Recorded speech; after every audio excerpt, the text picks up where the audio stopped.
The extent of damage unfolding as severe tropical storm Florida exits the country. The National Disaster Risk Reduction and Management Council tells CNN Philippines they are verifying at least 2 reported deaths as well as 4 reported injuries, all in Cagayan province. Florida battered northern Luzon Tuesday, making landfall in Isabela province and flooding several towns in Cagayan and in nearby provinces. The storm also strengthened the southwest monsoon that brought heavy rains to Metro Manila and other parts of Luzon. So far, as of this morning's reporting, we don't have any casualties yet. None had been officially reported to us, but we received report of initial information of 3 to 4 injured persons in Cagayan.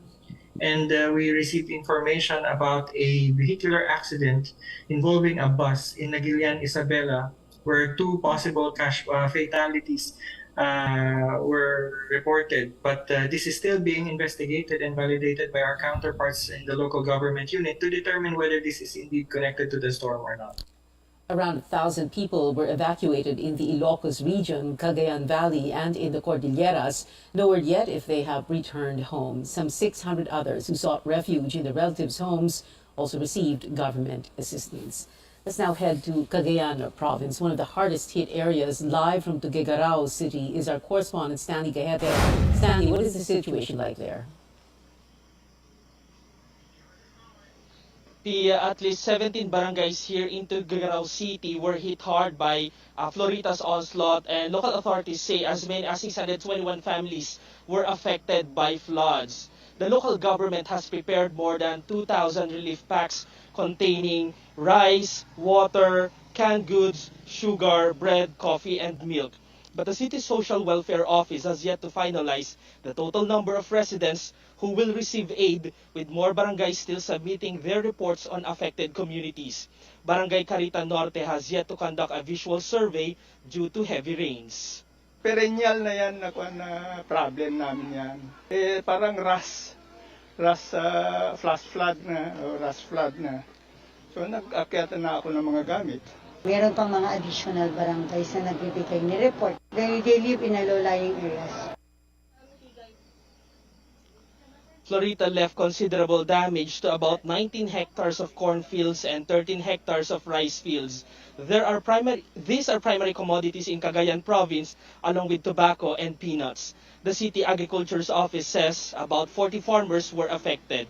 Tuguegarao City Mayor Myla Rosario Tinque says they're still assessing the situation to see if there's a need to declare a state of calamity. We are hoping na dahil bababa na yung water at wala naman ng ulan, baka magkaroon pa ng recovery sa mga crops na yan. I think this is a first na ganun kabilis, no?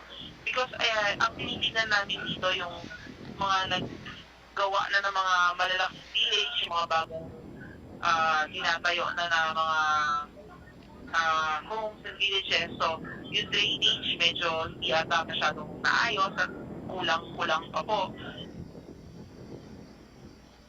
City disaster officials are reporting no deaths from Florita, but they say a woman was injured when a tree fell into her house. Relief operations are still ongoing. And that's the latest. Back to you, Pia. Stanley Gahete there reporting from Cagayan. With Florida now heading to China, local governments of areas affected by flash floods are now rushing their cleanup, especially in public schools, where in-person classes have resumed for the first time since the pandemic began. Our senior correspondent David Santos reports.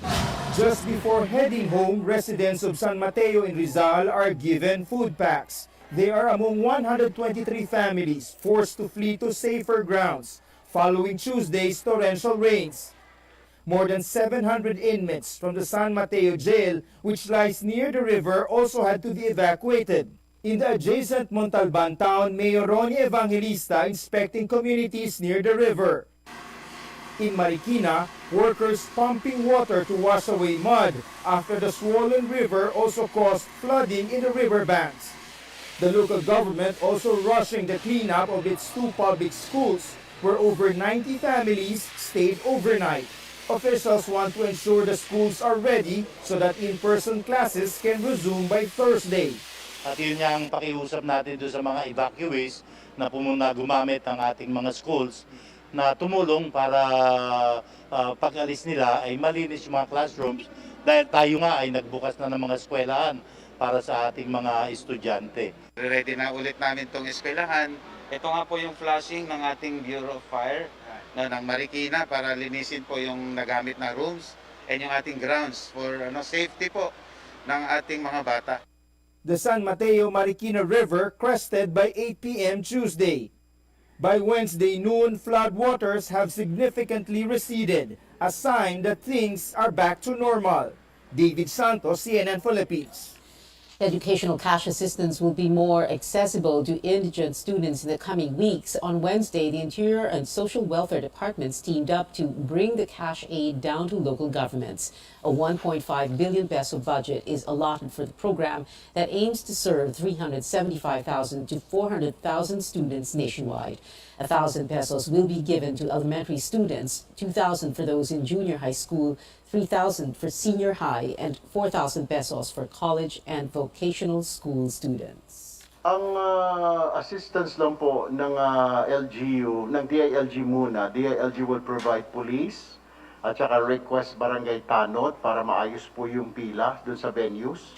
Sa LGU naman po, sila mayor magpo-provide po ng social workers nila, yung municipal at city social workers po nila. Sila po yung mag-i-screen. Pagdating po ng tao, titignan ho lang yung documents. Kami ang mag-i-interview para maiwasan natin yung sinasabing patronage. Ang DSWD main or national. Ang pera manggagaling ay hindi rin pera galing kay mayor o galing kay gobernador o galing kay kapitan.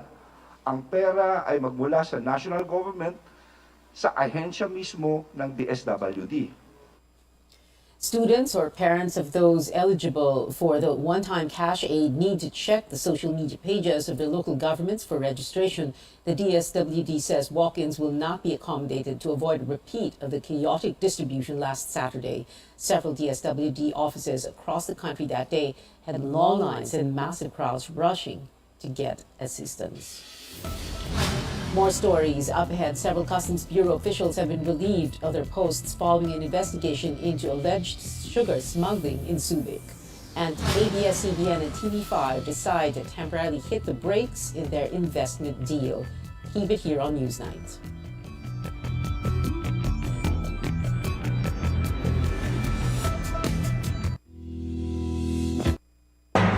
Ito ang RPN, Radio Philippines Network, DXKT 1071 sa inyong mga radyo, ang Radyo Ronda sa Davao.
Welcome back to CNN Philippines. Around 3,000 buses are back on the road following the decision of transport regulators to allow the resumption of trips along 133 pre-pandemic routes. The LTFRB began accepting applications of special permits last week prior to Monday's opening of classes. The agency is expecting more applicants soon as it seeks to review the status of public utility vehicles with expired franchises because of the pandemic. LTFRB Chairman Cheloy Garafil says over 1,000 units have yet to be given permits to resume trips. May 28 na ruta po tayo na nag-apply ng kanilang mga franchises ng special permits. Pero dun sa mga nag-apply, nakita natin na although marami po yung na-deploy, may mga areas pa din po na hindi fully deployed yung ating mga PUBs. Matatandaan natin, 2 years din po sila na hindi nagbiyahe. Kaya marami pong mga mechanical consideration at saka mga administrative na issues pa na kanilang inaayos. Transport groups earlier urged the LTFRB to waive penalties for PUVs with expired franchises. Manibela Chairman Mar Valbuena stressed that hefty fees discourage some drivers and operators from renewing their registration. The Customs Bureau relieved 6 officials at the port of Subic after they were tagged in the investigation into alleged sugar smuggling. Last Thursday, authorities reported an attempt at the Subic port to smuggle around 140,000 bags of imported sugar from Thailand. That's valued at over 45 million pesos. The BOC says the 6 officials have been temporarily transferred to the Office of the Commissioner pending the results of the inquiry. Authorities also seized more than 466,000 sacks of sugar from 3 warehouses in Cagayan de Oro after reports of widespread hoarding. Warehouses are owned by Crystal Sugar Milling. Despite declaring himself as part of an independent bloc in the Senate, Senator Alan Peter Cayetano is elected minority leader of the powerful Commission on Appointments. As Amor Santos tells us, the minority senator refuses to recognize Cayetano's leadership. Kasihan nawa ako ng Diyos. Congratulations po. Stirring controversy. Senator Alan Peter Cayetano is elected minority leader of the Commission on Appointments, a powerful body that confirms or rejects presidential appointees. I'd like to thank my colleagues in the minority and extend, of course, the invitation to Senator Risa. Now, I just like to make on record that her interpretation that there's been a change of nomenclature is not accurate. If you vote for the Senate President, you are in the majority. If you do not, you are in the minority. GP Party List Representative Jose Pajernos nominated Cayetano. The other member, Congressman Johnny Pimentel, did not object to the former House Speaker's election, while opposition Senator Risa Ontiveros expressed serious concern. She says Cayetano, along with his sister Senator Pia Cayetano, have been calling themselves independent, neither part of the majority nor the minority. Hindi pwedeng majority tayo o independent tayo o minority tayo sa iba't ibang panahon para sa iba't ibang layunin. This is important for lines of accountability and important to ensure that we have a genuine minority voice. Senate President Mig Subiri revealed there were efforts to settle the row before Tuesday's plenary session, but Ontiveros says someone may have worked behind the scenes. Ayaw mag-give way ni Alan, ayaw din mag-give way ni Risa. So Alan said, let's just put it to a vote. So happens that the 2 members of the House, Congressman Johnny Pimentel and Congressman G.P. Padiernos, chose Alan Cayetano. Ang understanding ko nung pagkatapos ng caucus ay susubukan pang pag-usapan ito. Susubukan pang pagkasunduan kami somehow. Kaya mukhang may mas mabilis na nangyari on the floor. The opposition leader makes it clear she won't recognize Cayetano's leadership. She says she's talking to Senate Minority Leader Coco Pimentel about their next move, if any, and it won't get in the way of work. I will continue to work as a responsible and constructive member of the Senate minority and of the opposition outside the Senate sa Commission on Appointment. In conscience, I cannot work under him as the minority leader of the CA. In a text message to CNN Philippines, Pimentel says he won't comment for now while he's still gathering the facts. Amor Santos, CNN Philippines. Weather update now. Florida may have exited Philippine waters, but Pag-asa says the severe tropical storm, now called Maon, will intensify the southwest monsoon, affecting the western portion of Luzon. Maon was last located 585 kilometers west of Calayan, Cagayan. Pag-asa says the Ilocos region, Zambales, Bataan, Occidental Mindoro, and Palawan will still see cloudy skies as well as scattered rains and thunderstorms. There may be flash floods or landslides from the rain, while Metro Manila and the rest of the country can expect partly cloudy to cloudy skies with isolated thunderstorms. Consumers in Metro Manila and nearby provinces may see an increase of up to 30% in their electric bills this October. That is, if the Energy Regulatory Commission fails to act on the joint petition by SMC Global Power and Meralco for a temporary rate hike on their two power supply agreements. SMCGP explains this will help them recover losses from the spike in global oil prices and will prevent them from looking and relying on alternative and costlier power sources abroad to protect consumers.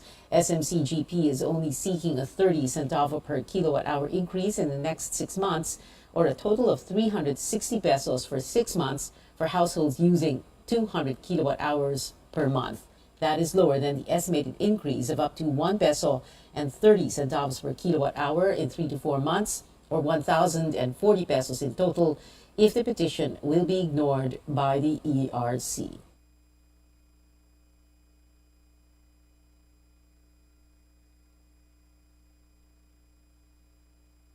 A headless body was found after the explosion on a boat that supposedly carried Benito and Wilma Tiamzon, consultants of the Communist Party of the Philippines National Democratic Front. The armed forces confirming that a female body without a head and torso was found floating in the waters near the shoreline of Tarangnan in Samar Province yesterday. That town is almost 17 kilometers away from Catbalogan City, where military forces had an encounter with members of the New People's Army who were on a boat. Joint Task Force Storm Commander Major General Edgardo de Leon earlier said they still cannot confirm whether the Tiamzon couple was among those on board. Police investigators gathered laboratory samples to determine the identity of the body, which was buried by the local government of Tarangnan. CNN Philippines has reached out to the CPP NDF. Over 240 billion pesos is allotted for the Defense Department in the proposed 2023 budget. As Congress deliberates on funding, foreign policy experts urge lawmakers to prioritize the country's security, given our alliance with the United States and its tensions with China. Our Tristan Odalo, who is in Beijing for a 3-month study grant, reports. China insists that the United States started the crisis in Taiwan, and all its decisions and actions over the Taiwan Strait can't be considered an overreaction. Beijing defended its military exercises and said that these are legitimate and justified, and the U.S. blatantly infringed on China's sovereignty. With these brewing tensions between the two major superpowers, foreign policy and international security experts are sounding the alarm over the possibility of the Philippines being dragged into the crisis. In a virtual forum, they say the government should keep a close watch on the developments over Taiwan. It's also high time for the Philippines, they say, to come up with a national Taiwan strategy. We will definitely be dragged into this issue because the US might use our bases as a launchpad to go to Taiwan or to defend Taiwan. What is our relationship with the United States? How do we want to ally with the United States in the issue of Taiwan? That's the first thing we have to assess. Do we have a contingency to address the protection of our overseas Filipino contract workers there? A lot of Taiwanese, that will plan to go to the Philippines for protection, shelter, and even refugee, applying for refugee status. So the second and third is the military aspect of our participation in that war situation. Because definitely, the reason why the United States is serious in strengthening its alliance with the Philippines, primarily because of Taiwan contingency. Experts say there is a need to reassess our military alliance with the United States and weigh in on the country's interest. We just have to go back to World War II. Manila was one of the most, the cities The that was second in the world most devastated in the world. because we allied with the Allied powers. no, and we were a target. The point is we can be dragged into war. We have to appraise our relationship with the United States. Washington, meantime, maintains that it is committed to its One China policy. We do not support Taiwan independence, and we expect prostrate differences to be resolved by peaceful means. As for the Philippine-China relations, both countries reaffirm strengthening bilateral ties. Do not make disputes front and center of relations. So we have disputes with China on the West Philippine Sea in the same way as the Philippines and Vietnam, Philippines, Malaysia, but we also have disputes in that flashpoint. So managing that different disputes will be very important. The Philippines continues to uphold its One China policy, which recognizes Taiwan as part of China. And because of its strategic location, Manila's future decision over Taiwan will become a great deal to US and China. In Beijing, Tristan Udalo, CNN Philippines. A pause in an investment deal between ABS-CBN and TV5 as the House of Representatives looks into the details of the buy-in. As CNR Arcangel tells us, at least 2 government regulators have not found any violation committed by either network. ABS-CBN and TV5 are putting their investment deal on hold to address concerns raised by the National Telecommunications Commission and some lawmakers. In a statement, the 2 networks said the break will give them the space to respond to issues and accommodate any relevant changes to the terms of the deal. ABS-CBN and TV5 released a statement ahead of the hearing on the agreement by the House Committees on Legislative Franchises and Trade and Industry. ABS-CBN earlier announced its plan to purchase a third of TV5's outstanding capital stock for 2.16 billion pesos. The Lopez-led network is also eyeing the purchase of around 1.8 billion worth of convertible notes to be issued by TV5, subject to regulatory approvals. For the Securities and Exchange Commission, ABS-CBN and TV5's investment deal isn't considered a merger. While the SEC says it hasn't found any violation committed by ABS-CBN, it recommends a closer scrutiny of the deal. The SEC is also suggesting that lawmakers should look into the matter of controlling interest to see if the deal needs Congress's approval. The Commission will defer to the Congress on what constitutes controlling interest. The Commission respectfully submits that a further thorough examination of the provision of these agreements must be made. Until then, the Commission cannot make, as yet, any final determination on whether any violation was made by ABS-CBN. The Philippine Competition Commission says ABS-CBN and TV5 are not required to inform the agency of the deal since its value is below the 50 billion peso threshold, which will compel the PCC to conduct a review. Like the SEC, the PCC says it hasn't found any violation committed by either networks. We cannot at this point categorically state that there's any violation. It will have to be after we conduct an economic analysis. The NTC, however, says it cannot clear the investment deal just yet since ABS-CBN has a pending case before the Commission. It adds TV5 needs to submit clearances from relevant government agencies before giving the green light to the agreement. Kung ito po ay itutuloy ng TV5, ang kanila pong transaction with ABS-CBN, then we would ask for the said clearances to be submitted to the NTC. The NTC says it will look into other supposed violations raised by certain lawmakers against ABS-CBN and see if these would have an impact on the investment agreement. CNR Arcangel, CNN Philippines. Up next on Newsnight, ranked as the world's 3rd best pole vaulter, EJ Obiena wins gold in Germany, besting world's number 2, Chris Nielsen. And K-pop sensation BTS all set to perform at a free-for-all global concert as ambassadors for the Busan World Expo 2030. You're watching CNN Philippines.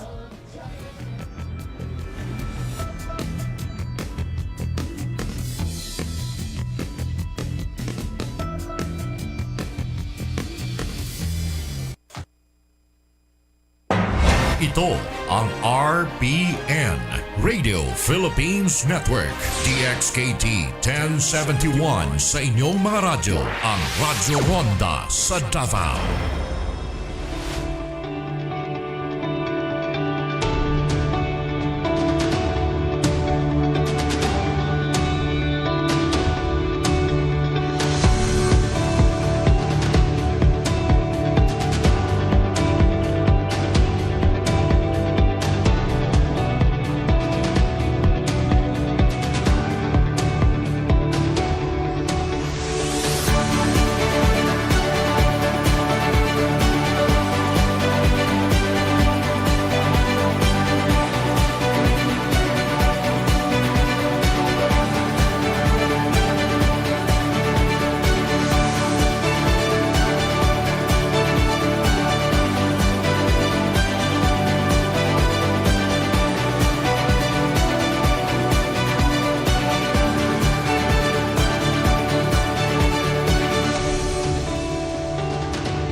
Welcome back. The severe drought in the U.S. state of Texas uncovered a little piece of history. Take a look at these dinosaur tracks from about 113 million years ago in a dried out river at Dinosaur Valley State Park.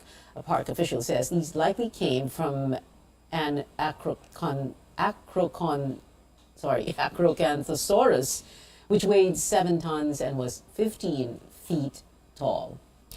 Sports updates now. NBA superstar Kevin Durant is sticking with the Nets to, quote, bring a championship to Brooklyn. Durant initially requested a trade following a bumpy year for the Nets as the Boston Celtics swept them out of the playoffs. Top cagers like Durant, Kyrie Irving, and Ben Simmons set to play for the Nets in the coming season, which begins in October. The Final 12 for Gilas Pilipinas' match against Lebanon for the FIBA World Cup Asian qualifiers set to be unveiled tonight. The initial 13-man roster includes NBA player Jordan Clarkson, Kai Soto, and Dwight Ramos. Head coach Shot Reyes shares his thoughts about the Gilas pool ahead of the squad's game against the FIBA Asia Cup silver medalists on Friday, Philippine time. Right now, we're still in the getting to know you stage on how to play together. Hopefully we can fast track it. We have 2 more practices in Lebanon, and you're an athlete, you know how important chemistry is to winning games, right? But the good thing is everyone is determined, everyone is prepared to play his best. And like I said, we've never had even a tune-up game or a full game under our belts as a team. And our first game as a team is going to be in Lebanon on the 25th. So that's the only time we'll find out what kind of strength the team has. That game on Friday, 2 a.m. Philippine time. The TNT Tropang Giga and the San Miguel Beermen go head-to-head again for the PBA Philippine Cup Championship. Game 2 of the finals is ongoing with San Miguel capturing an early lead the second quarter, 45-44. The Tropang Giga already have 1 win in the series. A strong opening for the second half of pole vaulter EJ Obiena's season, clinching the gold in an event in Joachim, Germany. Obiena cleared 5.81 meters, besting 10 other athletes, including world number 2 Christopher Nielsen. Obiena announced he has met the standard for next year's World Athletics Championships in Hungary. Spider-Man No Way Home is set to return to Philippine cinemas on September 7. The film will include never-before-seen footages of all 3 Spider-Men, Tom Holland, Andrew Garfield, and Tobey Maguire. They called it the more fun-stuff version, as it is 11 minutes longer than the original film. Spider-Man No Way Home is back in theaters. Who's coming with me? Catch it on the big screen. I'm in. With new footage. We should do this again. You got it. Spider-Man No Way Home. The hit movie returns to cinemas to allow more Filipinos to watch it on the big screen, as it originally opened in January when seating capacity was limited because of COVID-19. Great news now for K-pop fans. Global sensation BTS set to hold a free concert in Busan. The concert is called Yet to Come in support of South Korea's bid to host the 2030 World Expo. The concert will take place on the evening of October 15th at the Busan Special Stage. Tickets can be reserved via Interpark. And that is it for tonight. Join me again on News.ph at 7 p.m. and on Politics as usual at 8. I'm Pia Ontiveros for Newsnight, where we go above and beyond headlines.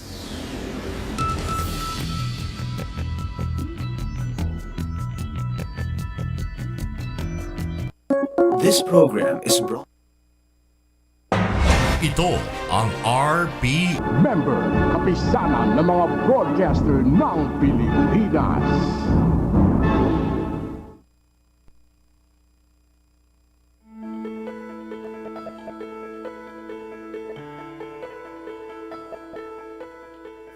The Philippines is known for its tropical islands and beautiful beaches. But with our humid climate comes a host of insects roaming around that we need to safeguard ourselves from. While they're usually not harmful, they can be annoying and still carry a few risks. On the program today, we'll talk about the most common insect bites, how to prevent them, and what to do if you get one. I'm Dr. Freddy Gomez, and welcome to Medtalk Healthtalk on CNN Philippines.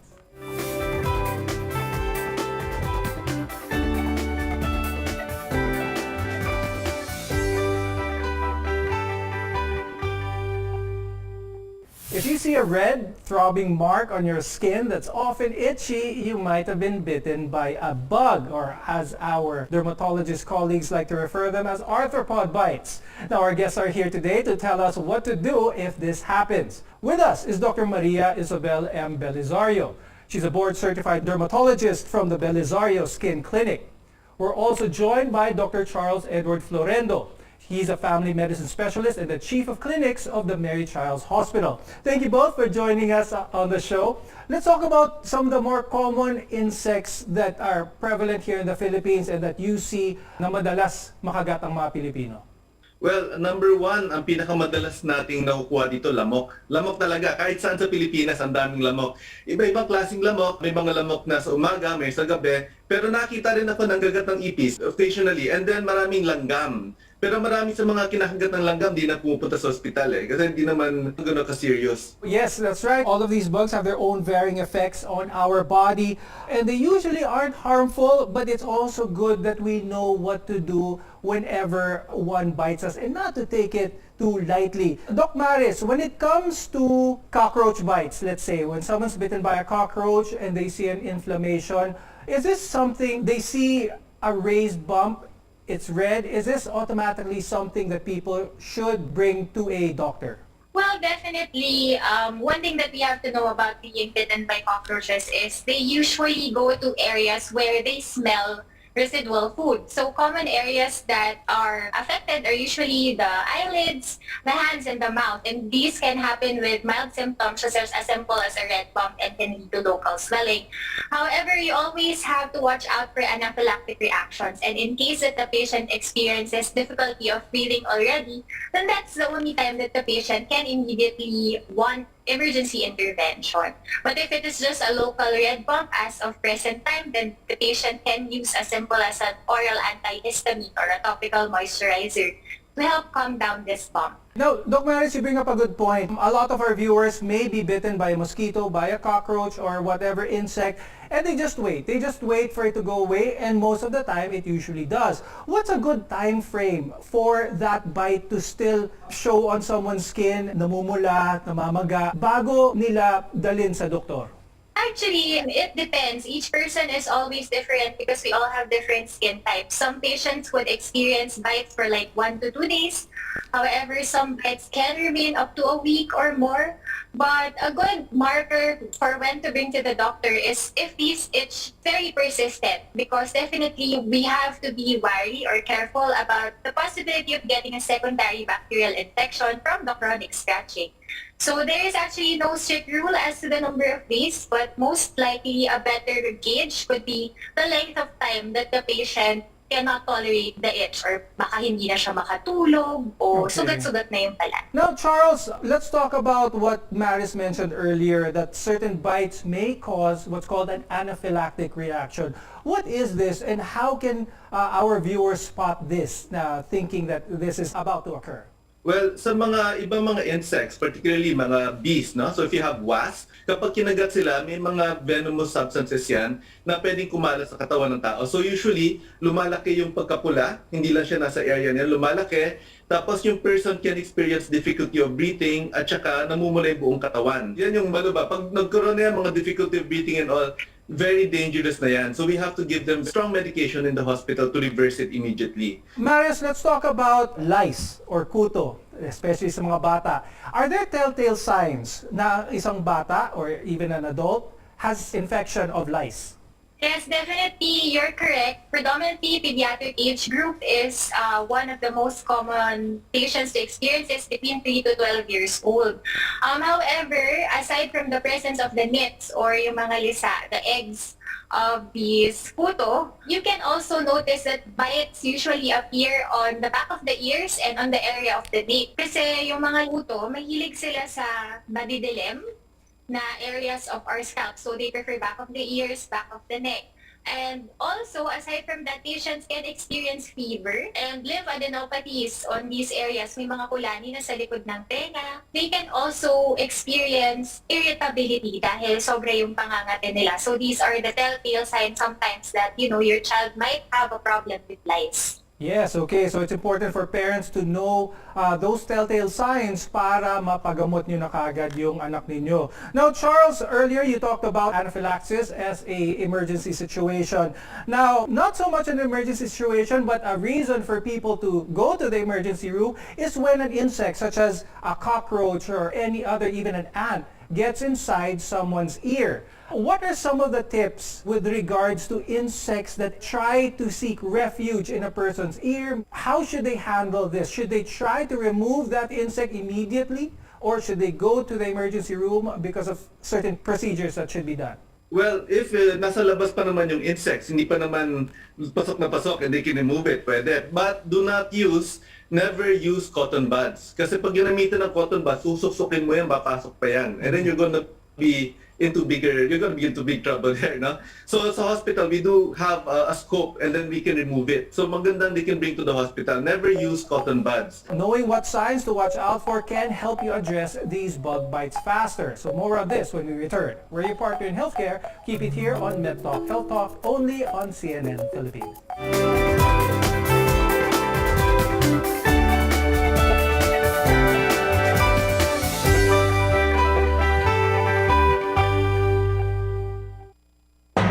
Ito ang RPN, Radio Philippines Network, DXKT 1071 sa inyong mga radyo, ang Radyo Ronda sa Davao.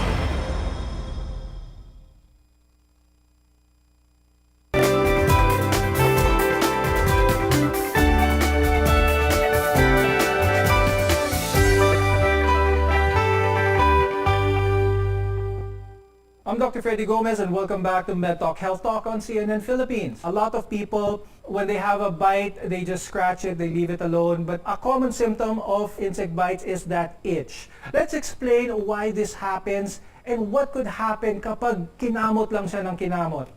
So definitely, the symptoms of an insect-related bite is pruritus, you're correct. And this can also lead sometimes to hives or nagpapantal na siya. And this is actually the skin's reaction to the toxins or the venom that was introduced to your skin. A secondary problem can occur from chronic scratching, and that is secondary bacterial infections. Nagkakaroon na ng langgib ang mga sugat. And you know, the skin is very, very smart. The longer you scratch it, the thicker it becomes, and the bigger the problem because it starts becoming itchy again. So it is very important to recognize if you are already unable to sleep at night or having so many secondary bacterial infections already. Please seek medical consultation. Now, Doc Charles, let's talk about mosquitoes again because as you said earlier, it is the most common no matter where you are in the Philippines. And some of the more common diseases that we can get from mosquitoes is that of dengue, malaria, even chikungunya. Please talk about some of these and what are some of the symptoms that may reflect of these three diseases para malaman ng ating mga viewers. The number one symptom nitong tatlong ito are all fever. Ng dengue, yan yung pinaka-common. Pabalik-balik yung fever, ayaw mawala. Ang delikado sa dengue, kapag nagkaroon ng bleeding, let's say dumudugo yung ilong, nag-iiba yung kulay ng ihe, pwedeng maging dangerous na po ito sa dengue. So magandang maagapan natin sa ospital, babantayan natin yung dugo, and then we have to hydrate the patient. Karamihan naman sa kanila, they recover. Pero yung mga lumalala, they need specific interventions. Yung malaria naman comes from a parasite. It's a parasite na tumutubo sa katawan ng tao. And this one, yung fever nito, ganoon din, bumabalik-balik siya every how many days. It's more common sa mga mountainous areas sa Philippines, particularly Mindoro, Antipolo, Palawan, and it's very deadly, ang malaria. So the fever can get very bad. There is specialized medicines available in yung mga areas, mga hospital na nasa area na to, at saka yung mga specialized infectious diseases areas. Chikungunya naman is similar to dengue, pero it will cause a lot of joint pains. So may mga tao na after nilang gumaling, wala ni fever, tuloy-tuloy yung mga joint pains nila. And it can happen pwedeng for years. Minsan 1 month, minsan years bago mawala yung joint pains na yan.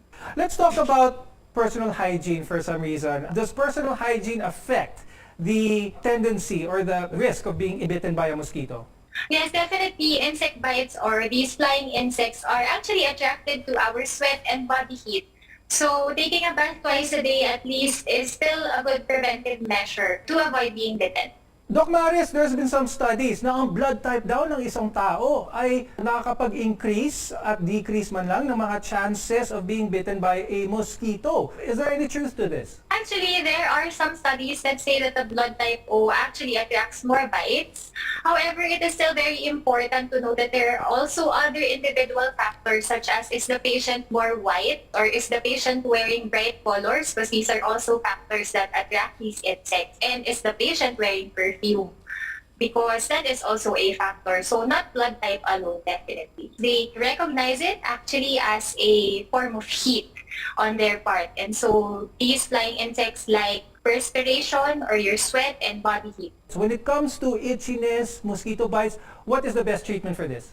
Definitely, if you want something to do right at the onset, the patient can use oral antihistamines that they have readily at home. And topical moisturizers, actually any unscented or oatmeal-based lotions, can help calm down the skin. However, to be very honest, I would like to discourage patients from self-medicating any topical creams or ointments, as this may actually lead to more harm than good. So it is still always best to seek consultation at the onset to address the root cause of the problem and stay away from secondary untoward side effects of topical creams. Now, Maris, para sa mga viewers namin na mahilig sa mga home remedies, are there cheap home remedies that are effective on minor insect bites? Well, cold compress is very cheap. You can get it in your freezer. That can help. And like I mentioned, any moisturizing lotion can help. Basically, that's it. I would not like to suggest any other home remedies, as this may actually lead to more irritation in the skin. Now, the good news is there are steps that you can take to protect against these pesky insects. More on this when we return. Your health is our mission here on Medtalk Health Talk. You're watching CNN Philippines.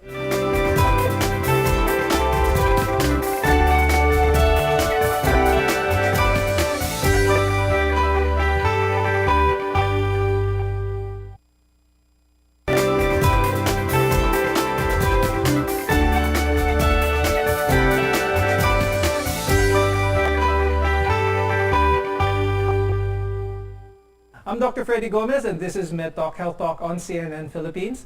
Bug bites can be annoying, painful, and at extremely rare times, a serious condition. Now, it can't hurt to take steps in your everyday to protect against them. Doc Charles, let's talk about that. How can people protect themselves every day? Could you give us some tips? What are some changes that we can make in our own lifestyle as well as our household to prevent these insects from getting us? Yes, first of all, alam mo, yung good cleanliness is really a good, is the very first foundation talaga. So for instance, after you eat, you have to wash your dishes well. Tapos yung mga leftover kailangan naka-seal. Kasi sometimes pag naka-open, this attracts a lot of insects, particularly mga ipis. For mosquitoes, make sure na yung mga windows nyo naka-screen, nakasara. And then I also recommend, make sure wala kayong mga waterways na open sa area nyo. Let's say merong sa garage ninyo, sa street ninyo, may konting naka-water dyan. You have to clean it, remove that water kasi yan yung mga binabahayan ng mga lamok. If you would like to use yung mga insect repellents, you could use them. Marami mga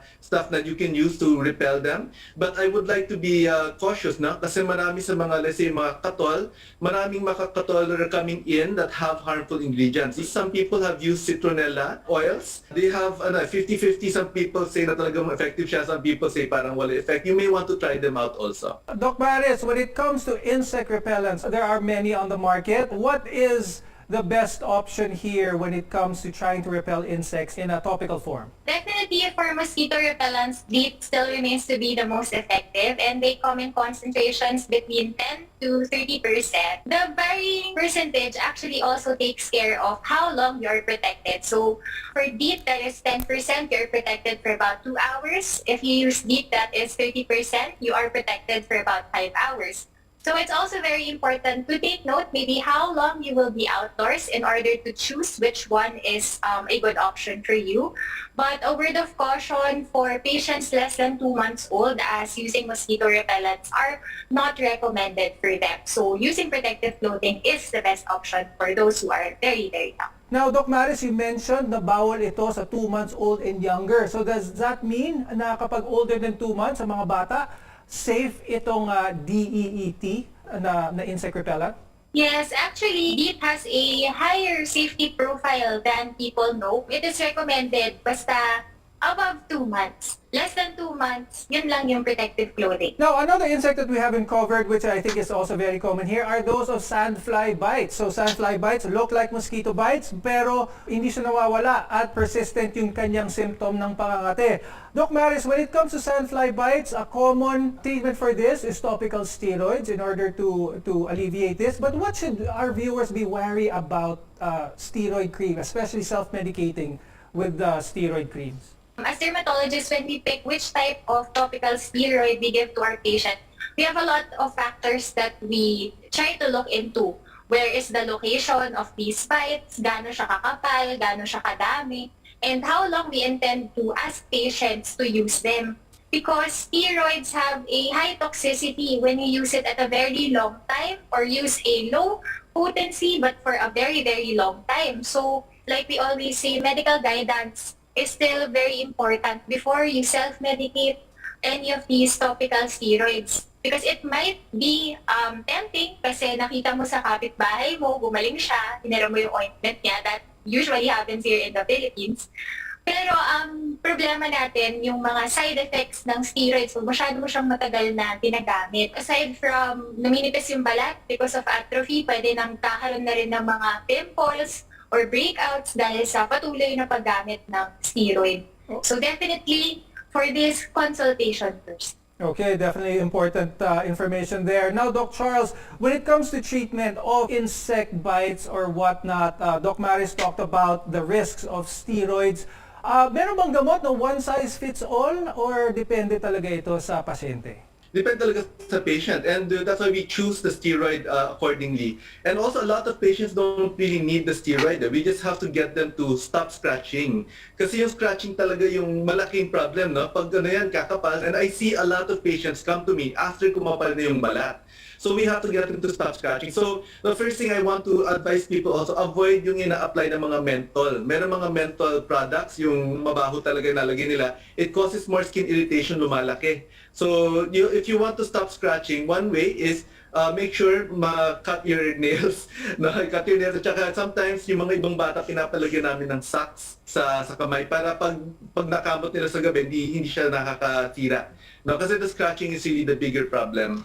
Now, Doc Maris, I'd like to go back to one of the insects we talked about earlier, and that is lice. Bakit madalas nakikita ito sa mga bata? How does a child or an adult get infected with lice? And what should they do kapag meron na silang lice? So definitely, transmission of lice or puto is through head-to-head contact. And there are also fomite. There is actually fomite transmission. So ano ibig sabihin nun? This happens dahil naghihiraman ng suklay, naghihiraman ng hair clip, no? Hair accessories, ear paddings also, or sharing of helmets. So this is also very hard to control because mabilis silang dumami. What are some of the common symptoms ng head lice, Doc Maris? Actually, makikita mo agad dyan yung mga lisa. Kasi mahirap silang tanggalin sa shaft ng hair eh. So makikita mo may puti-puti talaga yan.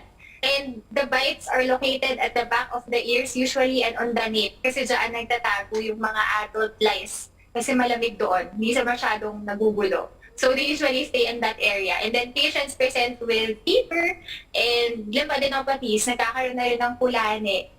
Okay, so consult your doctor, your dermatologist, or your family medicine specialist kapag meron kayong mga simptomas na gano'n. So before we go, we definitely learned a lot about insect bites, but before we go, I'd like to get some tips or advice from the both of you. I'll start first with Doc Charles. Yes, I'd like to advise you to see your doctor. We mentioned steroid creams and all this. I'd like to remind you that these are prescription drugs. Hindi yan basta-basta. Marami pong binibenta sa labas na mga cream and all, and many of them contain steroids. Some of them, hindi mo man lang mabasa yung pangalan, hindi man lang English or Filipino yung pangalan. No? Some of them contain dangerous substances, and marami na nakitang nasira ang balat because of these products. So stay away from these products, and please consult your doctor. Yes, that is definitely important to know. So do not buy medications. Despite the cheaper price, it could cost you more later on to fix the problems that it may cause. And of course, Doc Maris, before we go, any advice for our viewers? Aside from wearing mosquito repellents, do not downplay the use of protective clothing. So choose to wear long pants and long sleeves outside. And again, just to reiterate, avoid wearing bright clothing and using perfume also. Lastly, please watch out for danger signs for anaphylactic reactions. So if the patient already has intense swelling, sobrang namamagana yung mga kagat, nahihirapan na silang huminga, please do not wait and bring the patient immediately to the emergency room. Yes, definitely. We learned a lot today about the bug bite. So with that, thank you very much, Dr. Charles Edward Florendo and Dr. Maria Isabel Belizario for being with us today, sharing your expertise and your tips to our viewers. We appreciate your insights and your time. I'm Dr. Freddy Gomez. Thank you for watching Medtalk Health Talk. We'll see you again next time.